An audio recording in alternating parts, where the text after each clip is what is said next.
Hey.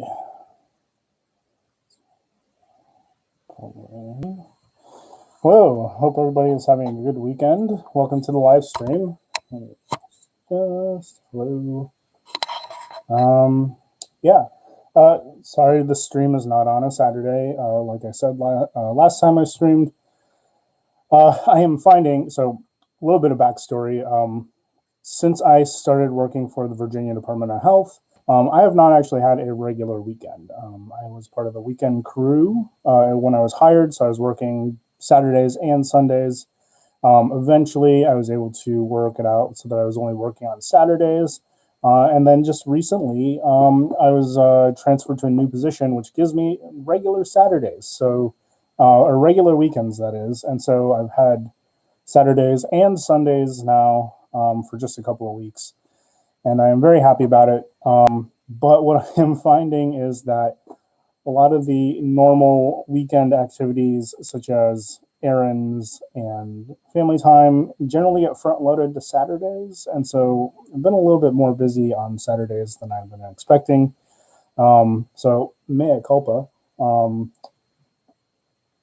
I definitely still plan on switching to Saturday live streams, but we'll be a little bit flexible just depending on what's going on. Last week was a little bit busier because I was teaching a private lesson, which went very well. I don't often teach private lessons just because, again, this is a hobby. I don't have a lot of time to do things outside of tying for the stream, tying for the shop. The same reason I don't take commissions. I'm just doing this for fun. But in any case, if you are new to the stream, thank you for hanging out. Thank you for checking this out. If you want to see more of my work, you can check me out on Instagram at justwondering.brad. And if you'd like to purchase one of the flies that you see me tie on stream, all the flies that I tie here, you can find on my Etsy shop, Studio1213. As always, all of the money that comes in through the Etsy shop goes back into the channel. Like I said, this is a hobby, and the Etsy shop means it's a self-sustaining hobby, and that is all good. I will say, as I mentioned in the last stream, I am saving up money right now. Hopefully, we will be moving into a larger place this fall where I can have a more permanent stream set up. So every time I stream on a weekend, I have to set up and tear down my setup. I can't just leave it up because we don't have enough space. Hopefully, in the new place, I can have enough space where I can just leave everything up, and then we'll have a more permanent background that's a little less cluttered and boring. Hopefully, we'll have better lighting because I would like to be able to invest in some like ring lights and some nicer lighting, more consistent lighting, I guess, is probably the word there. So yeah, I am doing a little bit of saving up. However, again, any support that you can give me through the Etsy shop does come back into the channel. So today we are tying the Golden Drop by Kelson, and this is as described by Kelson. So a Kelson original, as it were. And yeah, let's get started. As you can see, oh yeah, I got a resupply recently of Ron Lucas hooks. So I am flush with hooks and ready to tie on them.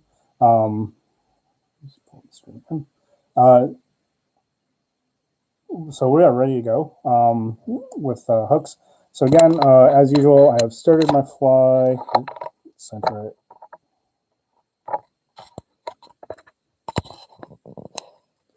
Started my fly with underbody. Tried to go for a dark background this time. The dark body, or floss underbody. This is actually 4 layers. This is a 3/0 Harrison Bartlett hook from Ron Lucas. Wonderful as always. let's see.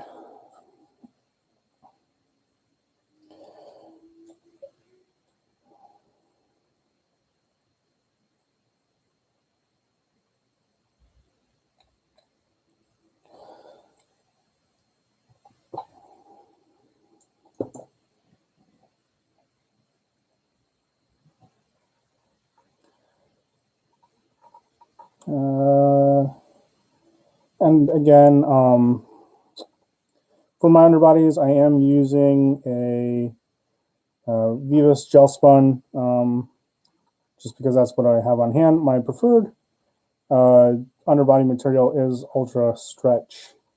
Ultra Stretch? Yes, Ultra Stretch.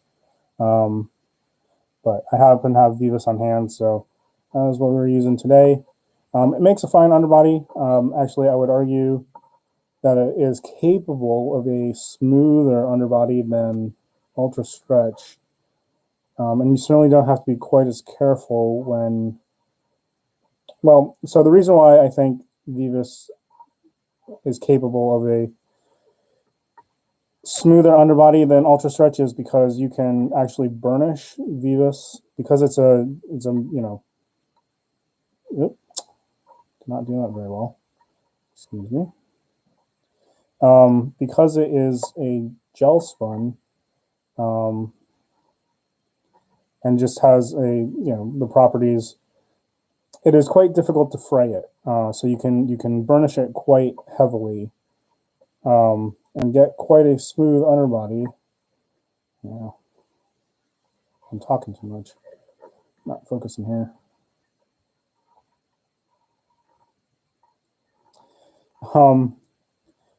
You can burnish it quite heavily, so you can get quite a smooth body down or underbody down using Vivus gel spun. However, the thing that I find tricky about Vivus is when you do burnish it, it becomes quite slippery, and it becomes actually quite difficult to tie additional materials on top of it.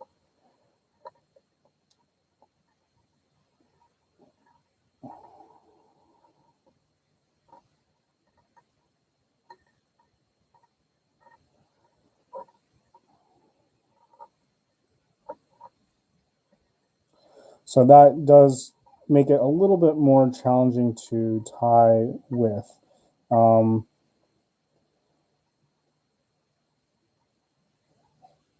That being said, I think both Vivus and Ultra Stretch, they go on flat equally. It's just with Ultra Stretch, if you do want to burnish it, you do have to be a little bit careful because it will fray quite easily.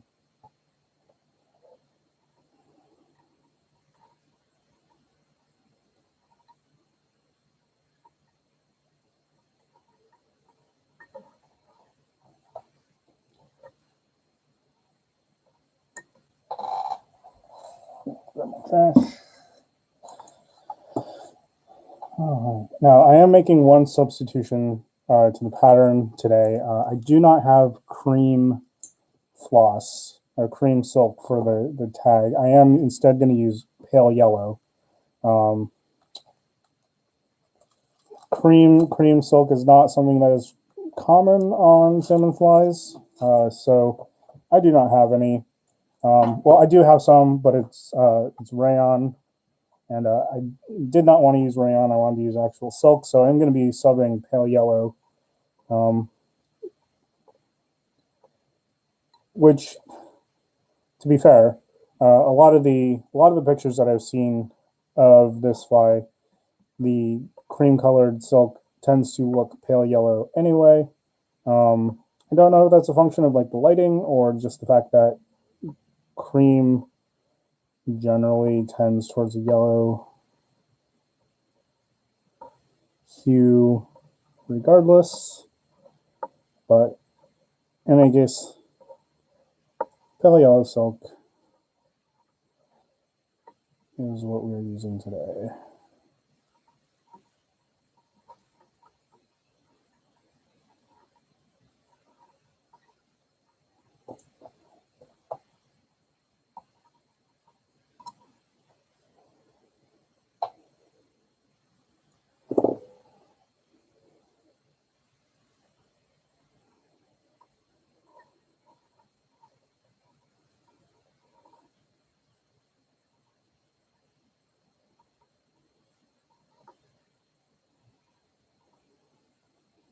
tail.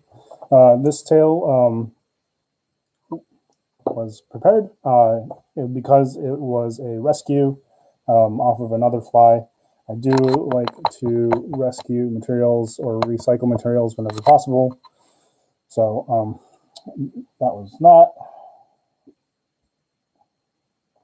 The tailing, interestingly, is veiled by two small jungle cock eyes tied back to back.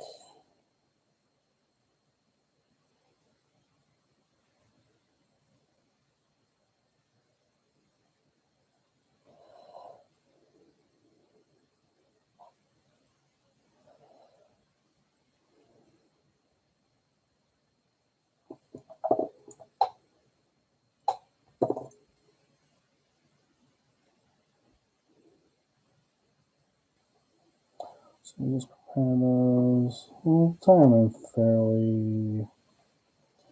Got some room to work with this tail.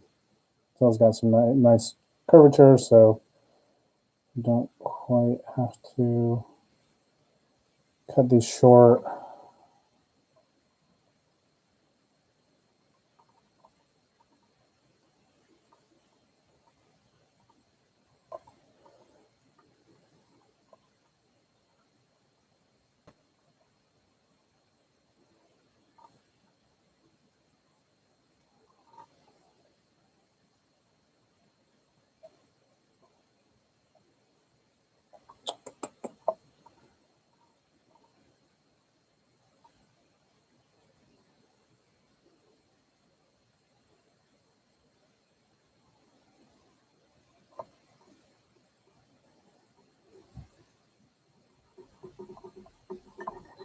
You always flex the thread just to bind everything down.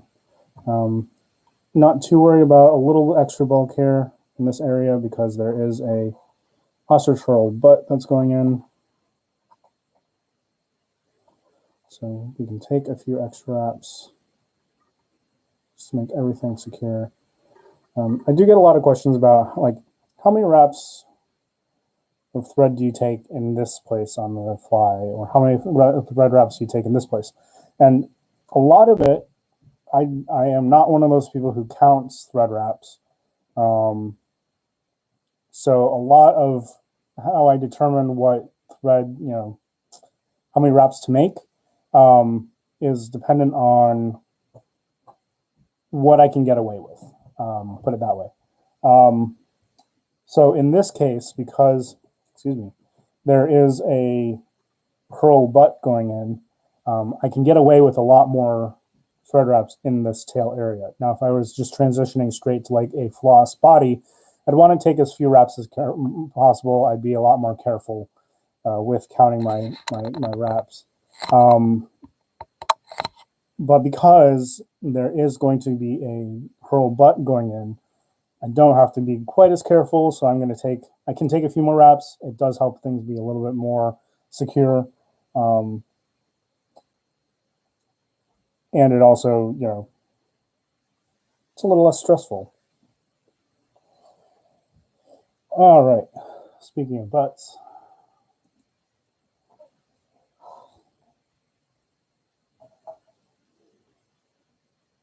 Oh yeah, the other thing that I would like to do in the new place, once we have a little bit more room, is to put up extra computer monitors, so I can have one monitor, with the stream up, so I can make sure that everything's framed carefully in camera, and then another monitor up on the side with any information I need. I do try to, whenever possible, make some notes about the pattern if I know something. Again, I'm not a fly tying historian, but I do enjoy learning about the patterns if there's resources available. But more importantly is I do like to have the recipe up because I forget things all the time.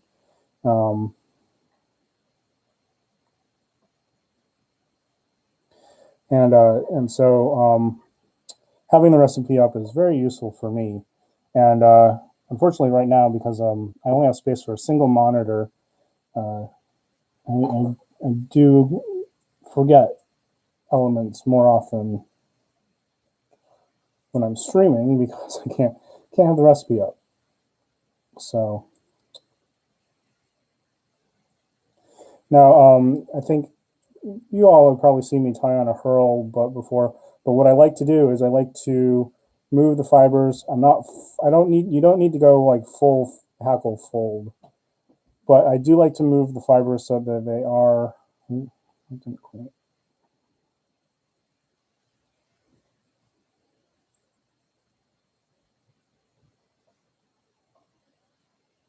so that they are all on the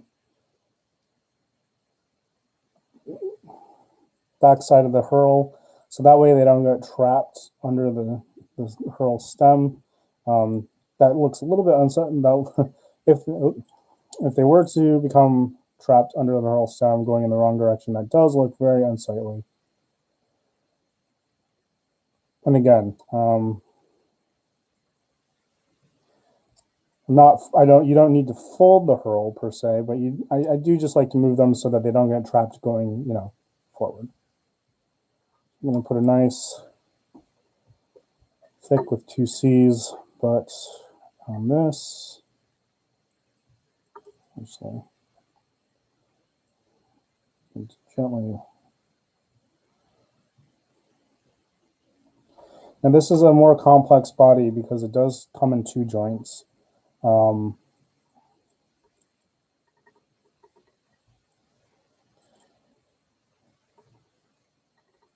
So we are going to trim everything pretty close.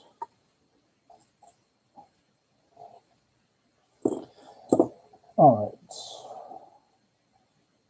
Next, the first joint is of flat gold tinsel. Again, gotta pull it. So gold tinsel with a silver rib. I'm going to use vintage silver lace that I have. This is a 3-ply lace. I love it. It's from a company called the Tinsel Trading Company. Back when they were based out of New York City. They are no longer based out of New York City, I found out. They are now based out of, I think, somewhere in Florida. I believe, if I remember correctly, the original owner passed or something, and a child took over and now and moved the business to Florida, which is a little bit of a shame because it's a bit of a further trek if I want to go to their storefront. But fortunately, you can order their stuff online. They don't make these tinsels. They find them and then they sell them. But they are very nice and nicely packaged too.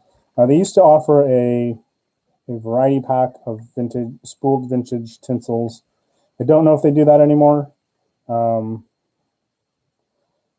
But to be honest, I bought these spools of tinsel when I was in college many years ago, and they've lasted me since then. So you get quite a bit of tinsel, or you got quite a bit of tinsel, a lot of bang for your buck. Now, in terms of multi-jointed bodies and proportions, let's see. One of the things you have to remember is, one, you have to accommodate the width of any hurl butts or any hurl joints in the middle. So this has a hurl butt between the 2 body joints. And 2, it also has a J hackle. Now, J hackles do take a little bit more space, about twice as much space up at the eye than a normal chicken hackle would in general, just because the stem or the rachis on a J hackle is thicker, but you also use fewer turns, so it's a little bit of a play there. But the other thing is, design-wise, from just kind of a general proportions, eyeballing it point of view, I find that it's better to have the joints which occur closer to the head longer, a little bit longer than the joints that occur closer to the tail. And that's because there's just so much material that comes off the front end of a fly that it can make, if you were to make them exactly equal in size, it makes the front joint seem a little bit shorter. So to compensate, you make the front joint a little bit longer, and that, you know, evens out the appearance of the body joints. So that's what I'm going to do. There.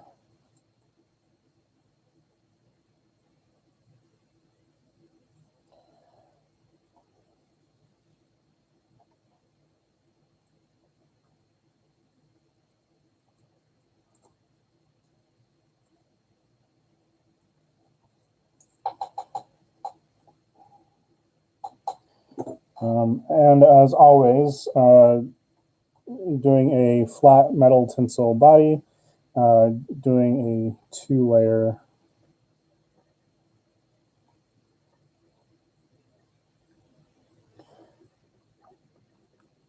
body. We are going to wax the thread at this point so that in securing the tinsel, it's, you know, a little bit firmer. We don't want this tinsel to pull out as we wrap, because that would be bad. All right, and then we'll just wrap. Okay.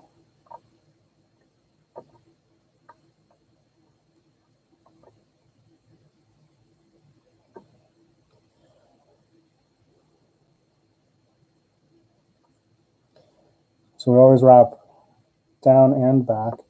One, that helps cover up any gaps. So if you, as you wrap, if you accidentally, you know, leave any gaps between wraps, it's harder to see them because, you know, there's a layer underneath. And two, I personally feel like it makes it for a smoother body, especially using a medium or broader tinsel such as this.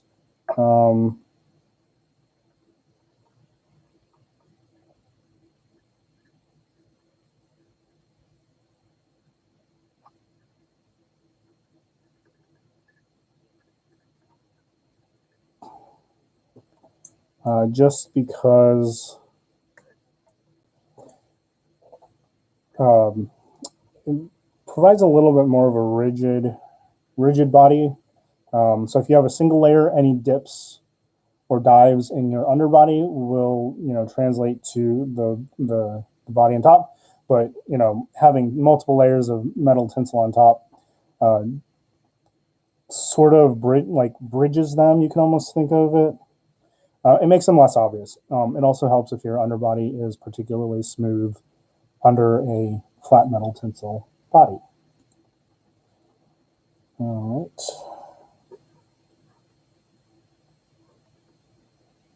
right. Golden Drop, Aaron. The Golden Drop by Kelson.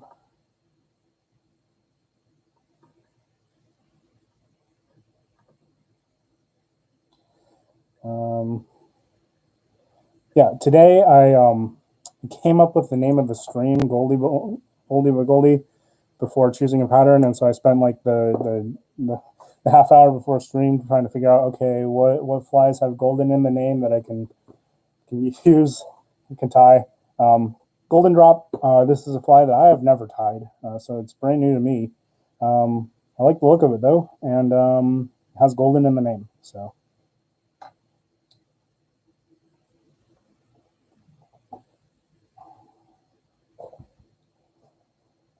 All right. So this is veiled above and below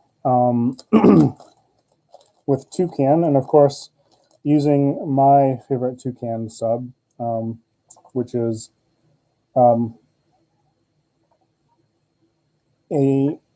white water. So this particular sub's dyed swan, but I have recently discovered that it could be any white waterfowl, because apparently they have all very similar quality of breast feathers. So this is white dyed swan breast feather, although, like I said, it could be goose or duck. They do seem to have similar quality of breast feather. So I am quite pleased with the sub. It is not quite right, as you can see. It is a little bit stringier. That may be down to the quality of the dye or the effect that the dye has on the feather itself, but in general, it looks great on a fly. It's perhaps even a little bit brighter than most toucan, which is not necessarily a bad thing. One trick, whenever trying to tie in something this fluffy, you can slick down the feather. Just take a slightly wetted finger, and you can slick down the feather, and that does make it a heck of a lot easier to tie in.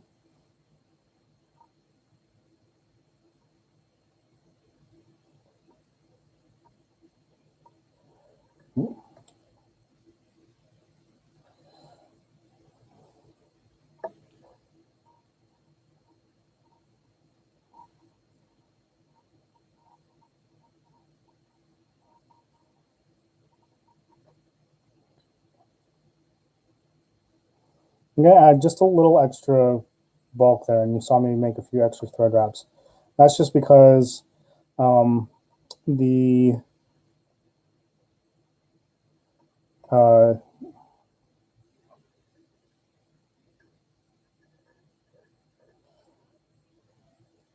the thickness of the tinsel that I just tied in for the body is making it a little bit difficult to get the feathers to tie in, the veiling feathers to tie in without, going boop, without splaying them too much. That's what I'm looking for. So I did add just a little extra thread bulk. Again, it's going under a hurl butt, so I'm not too terribly concerned about the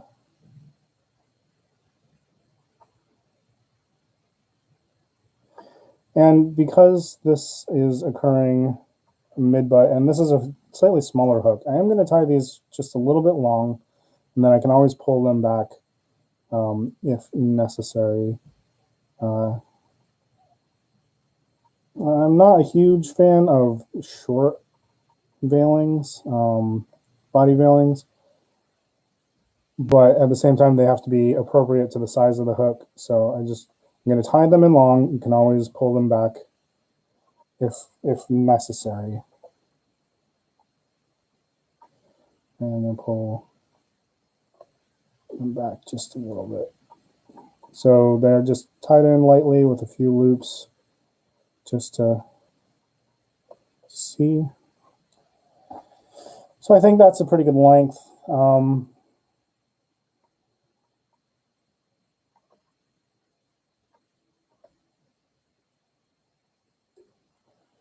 And then as usual, when you're tying in wispy materials such as these, it does help to wax your thread.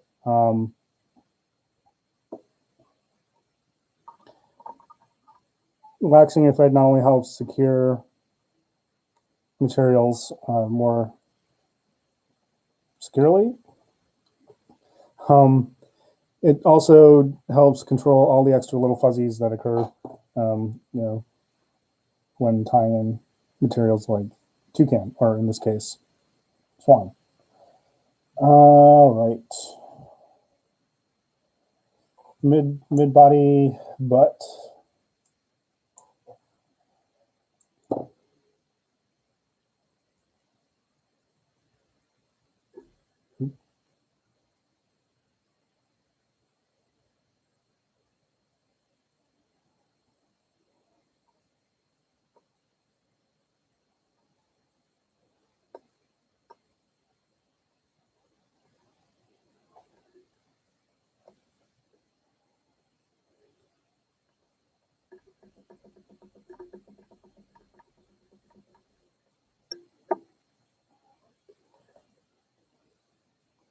And just a lot of fuzzies. Gonna wrap that down with waxed thread. Again, gently just kind of pulling the fibers to the back side of the hurl so they don't get trapped. And wrap.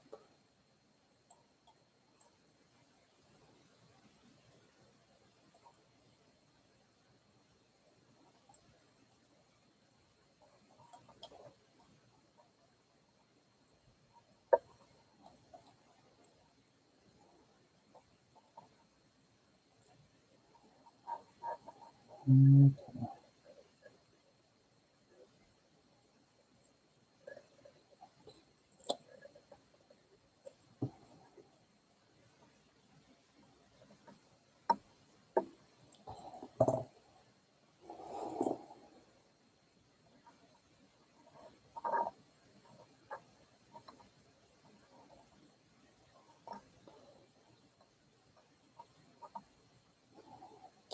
The other thing, okay, so here's a demonstration of the slipperiness of the Vivus thread. That was my normal whip finish there at the end for the underbody, and as you can see, the whip finish slipped just with me tying on top of it. Fortunately, waxed thread had waxed for the securing the eye, so I can just pinch it here. It remelts the wax. We'll just kind of secure the Vivus into that wax thread. No big deal. Happens. Annoying. All right.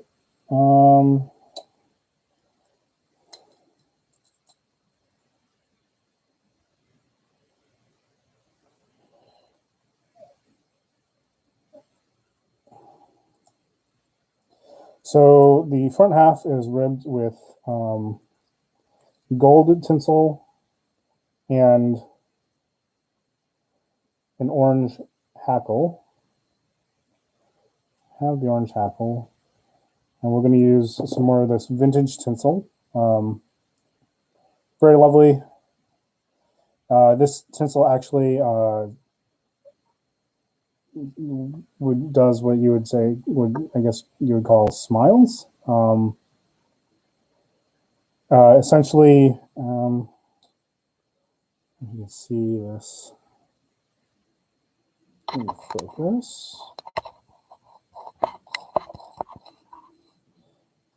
So you can see it has a black, probably silk core, and the tinsel, the flat tinsel, is wrapped around a. So to make oval tinsel or round tinsel, you take a silk, usually silk core, and you wrap a flat metal tinsel around it. This one has had the flat metal tinsel wrapped around it in such a way that the core shows through, and we call that smiling. So this one smiles. This tinsel smiles quite a bit. I actually really like the effect. It's a lot more apparent in. I have a silver tinsel that does the same thing. It's a lot more apparent with that tinsel, but yeah, I just like the contrast that it provides. If you want to see like what the effect of that is, you can check out Mike Rodenzik's salmon fly pattern book, and the fly that I provided for the book, the Claret Pirate, actually uses the silver version of the super smiling tinsel.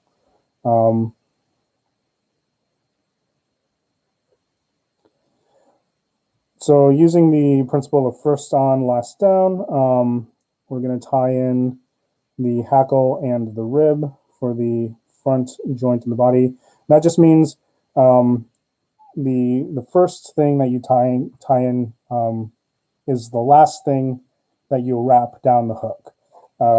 So in this case, if the last thing I'm going to tie in is the hackle, then the hackle, or the last thing I'm going to wrap down the body is going to be the hackle. then the first thing I want to tie in when I'm tying in the ribbing is tie in the hackle. So do that. Now I don't see the hackle, the tip of the hackle kind of twisted around the hook as I tied it down. Not a big deal. It would have been far more of a big deal if the ribbing tinsel had twisted around the hook, just because that's a lot more bulky, and that would have been more bulk that ended up twisted around the hook. The hackle, not a whole lot of bulk there, but definitely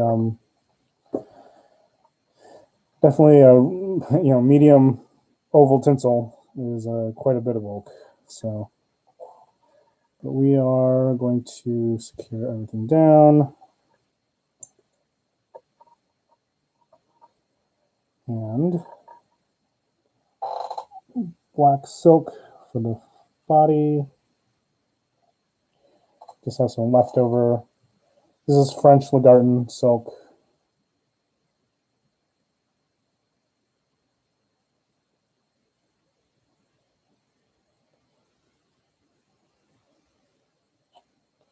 And it comes in 3 plies. I've already used 1 ply of this length here. Separate out. 3 ply. This is way more than I need, but that's okay.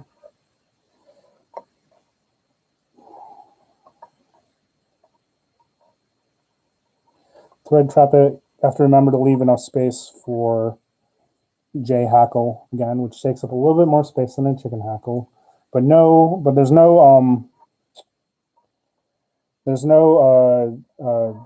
curl head to worry about, so we don't need to worry about that. We'll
tie off the silk underneath the hook.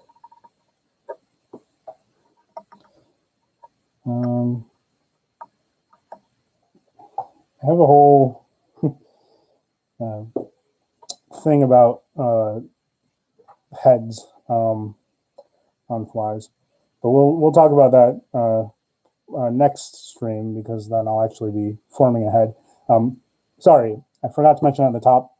We'll just be doing the body today. We're doing kind of my normal 2-part series where I tie the body in the first episode, and then tie the wing on in the next episode. But we'll talk about forming a good-looking salmon fly head next time when I actually do it. I have some theories, of course.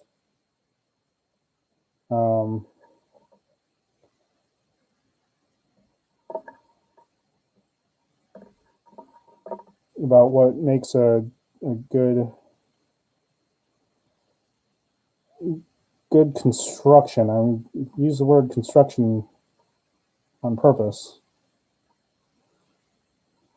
because you really are kind of putting together the head, and you're putting it together from the very beginning. So some things to think about. Comes to that.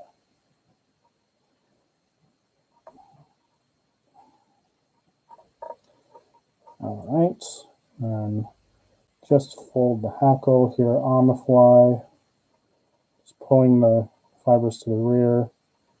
I'm pulling the feather away from the body, and just pulling the fibers gently.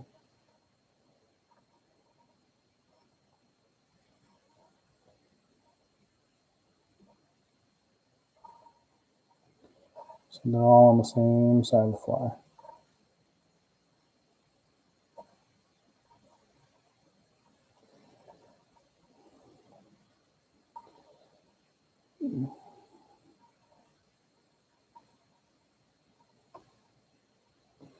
Just wrap it so that the stem of the folded hackle follows very closely, or as close as possible, the back side of the rib. And then we'll tie hackle off.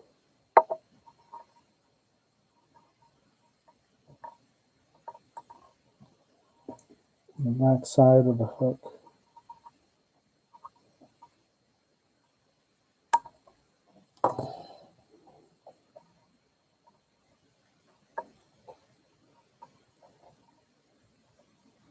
So just a few fibers that got trapped there. And I'll bind everything down with a few tight turns. So now I'm going to take a few of those back, and of course wax my thread.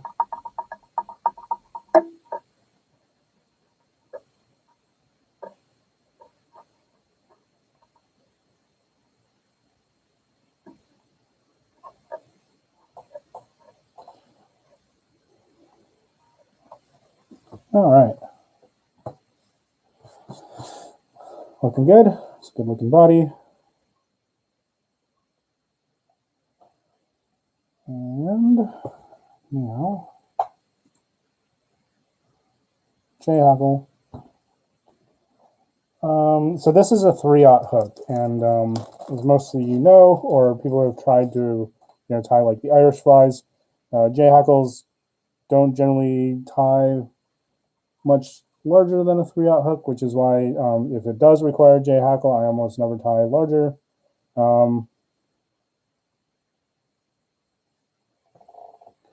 All I do is strip the non-barred portion of the feather from the side. This is a Eurasian jay feather. Do not use North American jay feathers. Those are illegal. Eurasian jays are considered a nuisance, a pest over in Europe. Whereas North American jays, blue jays, are very much a protected migrating songbird species.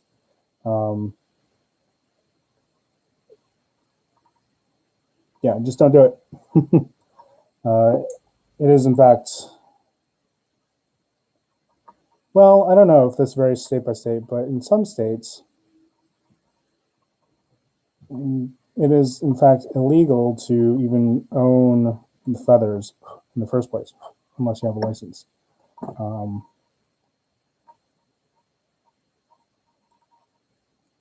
And I definitely don't have a license for blue jay. Now you will notice that I am wrapping, so I wrapped everything else going this way. So if you're looking at the fly this way, I'm wrapping clockwise. I'm going to be wrapping this hackle counterclockwise, or in the opposite direction of everything else, because jays only have so many of these blue feathers on them. You want to be able to use all of the feathers you can. So you want to be able to use both the right hand and left hand feathers. So in this case, I am using what would usually be considered a wrong-handed feather for this for, fly tying with my handedness. But in order to make the most out of these J feathers, I am going to wrap them the wrong way around. And I'm going to use a wrong-handed J feather.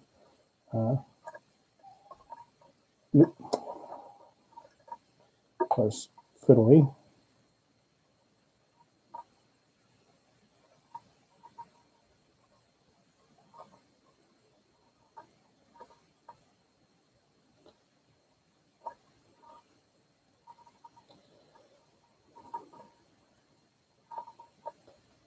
What am I going to do?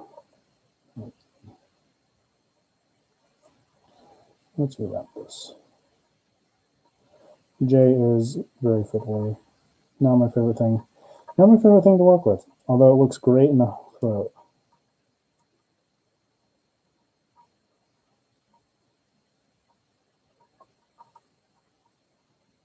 I'm going to try and get 3 wraps on this, but I need to stop there.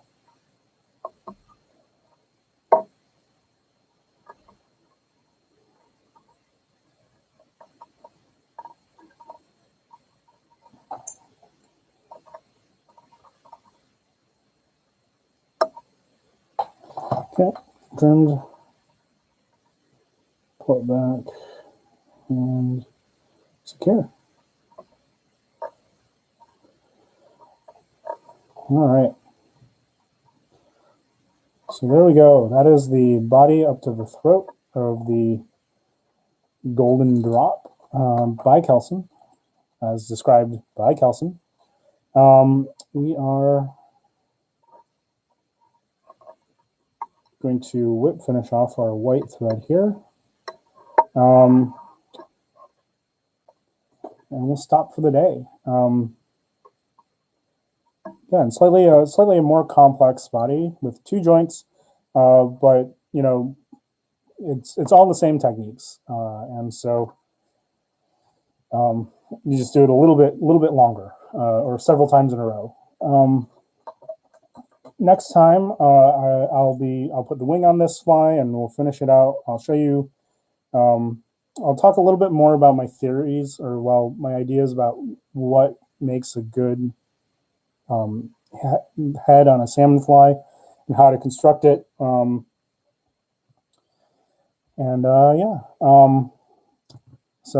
thanks for hanging out for today.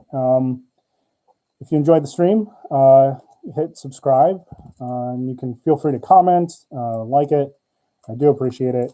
It does help this channel get found. Now, something I haven't done before, but I'm going to do today is, if you have friends or acquaintances or family who are into classic Atlantic salmon flies or would like to learn, please feel free to refer them to the channel. I am trying to grow it. According to YouTube, you have to have 1,000 subscribers. Right now we're sitting at 52. Would like to be able to show this to more people. Again, this is one of those art forms which is kind of comes and goes, but with kind of the advent of large amounts of synthetics and that sort of thing, a lot of people kind of look at these flies, and I hear this a lot, like, man, I wish I could tie that. And I think in my opinion, like,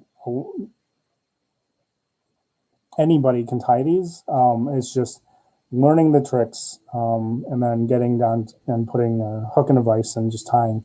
So I, would like to spread classic Atlantic salmon flies far and wide. So if you wouldn't mind passing along a recommendation, I'd appreciate it. As always, thanks for hanging out. If you enjoyed what you see and want to see more of my work, check out the Instagram and Just Wondering Brad, justwondering.brad on Instagram, and Studio1213 on Etsy. There will not be a stream next week. We will be doing, or my wife and I will be doing family things. So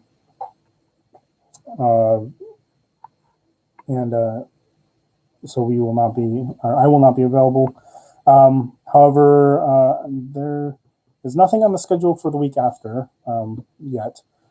So there should be a stream, not next week, but the week after, which I believe is the first week in August. Yes? No, last weekend of July. First day of August. So should be able to stream that weekend. We'll finish up this fly. We'll put a wing on it. We'll finish off the head. And again, I'll describe what I think makes a good head on a salmon fly. Yeah. So thanks for hanging out. Enjoy the rest of your Sunday, and I'll talk to you next time.